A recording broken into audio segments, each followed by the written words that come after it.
Rapson nous rejoint. Bonjour. Bonjour, Anne Gomez. Bonjour à l'équipe d'appel sur l'actualité. Le réseau téléphone n'est pas très bon. On est en train de régler cela. Quelle est votre question? Vous êtes en RDC. Exactement.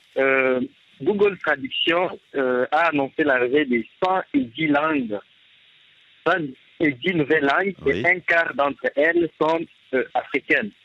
Il y a deux questions, M. Anne. La première, pourquoi Google a-t-il décidé d'ajouter des langues africaines? Alors, langue africaine, il y en a 31 nouvelles, effectivement, dans Google Traduction. Bonjour, Abdoulaye Diak. Bonjour. Ben oui, en fait, Alors, la mission de Google, c'est... Oui. Permettez-moi de vous présenter. Vous êtes le responsable du programme d'intelligence artificielle chez Google à Accra, au Ghana. Pourquoi avoir choisi d'ajouter ces langues africaines? Oui, merci. Mais en fait, notre mission à Google, c'est de rendre l'information utile et accessible pour tout le monde, y compris l'Afrique. Et en fait, cet ajout vient de la demande de nos utilisateurs.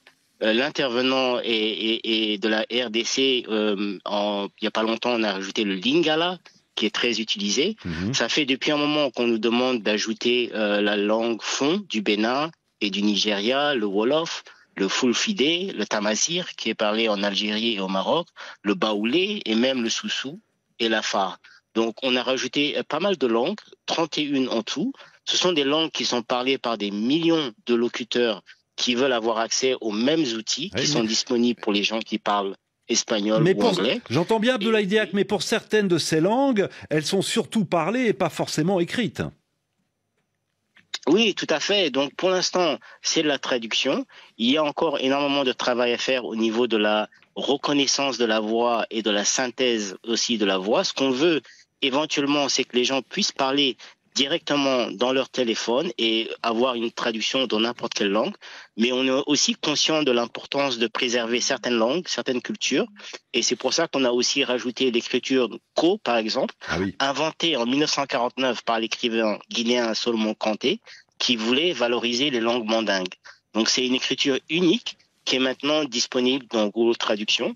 Et en fait, en ajoutant ces langues, on veut contribuer à diminuer les barrières linguistiques. On veut favoriser les échanges culturels et on sait que l'accès à l'information, en fait, est un facteur important pour le développement économique de l'Afrique.